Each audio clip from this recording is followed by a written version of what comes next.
Let me show you where to find your calendar and also how to add events on your Nokia 3210.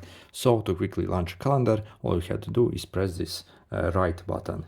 So on the keypad here, and calendar will be launched.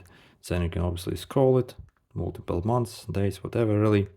You can open the day, and if you want to actually add event for the day, press this upper button here.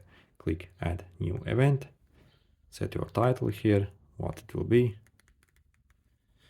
Set your time on the date reminder. You can select one day even before, and location where it happens, ringtone, and repeat even, and any notes and all kind of stuff. Okay, then click save and it will be added here. When you click launch it again, as you can see, it's like illuminated here and underlined here. So you can go it, and you can even see this event.